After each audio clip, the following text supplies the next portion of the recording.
يسعد فؤادي كلما ذكر الحبيب ترنما ذاك الذي رب العلا صلى عليه وسلم. Bismillahirrahmanirrahim. Elhamdülillah Peygamber aleyhissalatu vesselam'ni yaşavundan 122 dersga yetiştik. Sariyatu Abi Sufyan vel Mughira hadmul lat. Bir xanchni buzmayı bara Allat deb aytilgan. Kimlarni? Abi Sufyanni va Mughirani. وَلَمَّا بَلَغَ رَسُولَ اللّٰهِ صَلَّى اللّٰهُ عَلَيْهِ وَسَلَّمْ İslam Sakif. Hali Peygamber aleyhisselam'a yetişti. Bu 5 adam baribonni halk Müslüman bulgani Sakifne halkı. Arsala Aba Sufyan vel Mughira bin Şu'ba as-Sakafi lihadmil lat. Ular tilegene içi xançlarını ozubuzunu qolubuz bulan buzmaya gidip. Başkalarını ibaret tura hali olanı xançların buzmaga. Sanam Sakif bit Taif. Taif den yerde şolani ullu xançı bolgan. Fatavajjahu ve hadamuhu hatta savvauhu bil ardi.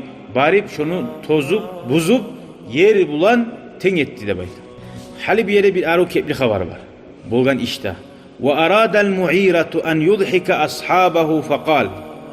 Bayağı mu'irat ikadan bargançı buzmaga. Yoldaşların kuletmeyi ibav etmesiydi. Faqala aytti. Vallahi la udhikannakum min Sakif. Allah hakkında bayta uzun yoldaşlarına ayta birisilerine de.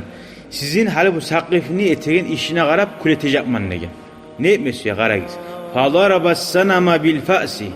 Xançka baltasıbon urabu. Baltablan xançka urganno Mughira. Summa sakata yarkudu. Yerge yığılıp kaçma başlıyor ozu Mughirat. Xançka şimdi urgan sali bir balah yeri alganlaymış başına. Onlar o vicdanyaları var ya içidağı. Fartacca ahlut taif bilaccatin vahidatin. Sallay taif nahulları kartilla okgelik etti diye. Barda bir gıççı ibardı diye.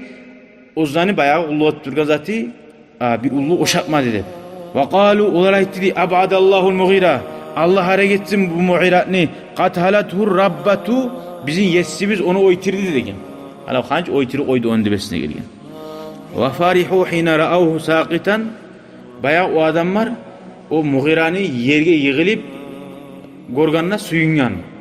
Biz kulluğa etken zaten hak bulmağın eken, güçü bulgan eken bunu deyip suyunnu dey.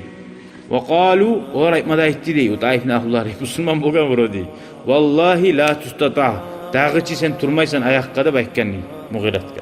Favasabal Mughira atilip durgan Mughira gömkülep ulaga. Ve kâle ekkan qabbahakumullah ya maşallah Sakif diyen. Allah sizin sıfatınızı erşetsin degen. Ey şunca adı hakkılığınız yok mu? İnnemâ hiye hicaretun ve madarun. Bu nizattir. Taşta dur, palçıkta dur degen. Bu ne etsin mağa degen. Summa şara yahdimuha alip baltası bon dağda vurup kalgan ayayına buzganını bayta. Karan bir riba ökken. Şolani inanan zati tarixsizakkenin taza kuyda misal geltirip anlattı. Ve amaran Nebiyyü sallallahu aleyhi ve sellem Osman bin Abil As bayağı onunla cahilleş var ya ki barib okuma barib uyunegen peygamberin yayına bargan zamanla oğar peygamber buyurdu an yec'ala mescidet Taif şu Taif'nin mescidin haysu kana ta'iyatum nerede xançı bulgan musa xanç şu yerde mescid kursun degen. Hali boyunca yamazakka ulu atilgan musa hali inni Allah kabul etsin dedi. Hali o bayağı haberde var ya ki Uhud gazavatta İkrima bin Abi Cahil. Abi Cahil'in ulanı İkrima Peygamber aleyhisselam'a taşta başında yerilip kan akızıp duragan zamanla kayda Peygamber'in zahşet etme adamına almanına İkrimat ozunu kolları bana zahşette bugün. Gelen xincallaga kolun salip tutuya bugün. Kolun çarıkten okkaga. Peygamber'in şöyle canı garı bulan zahşette bugün. O zaman bir daha ki irfaq binafsika ya İkrime hey İkrimat ozuna yazığın çıksın ne dersin ozuna salağın hal deyin. O zaman İkrimat aytkan vallahi men bu kollarımla bu çarxımla degen xançanı zahşet ededim degen. Hali Allah için peygamberni zahşet etmeyemem deb şöyle peygamberni zahşet ettirip şu yerde ölgende baytı İkrimat radıyallahu anhu. Görəsən buna şöyle yamazat uğruna yaxşılık etmeki İslam dinine her zaman faydalı. Allahu Teala şöyle peygamberini canimiz kanımızdan su yollardan bulmağa Allah nasip etsin ya Allah. Ve ahiru da'vana أن الحمد لله رب العالمين. شكرا يا ربي شكرا، هديت قلبي شكرا، نورت دربي شكرا.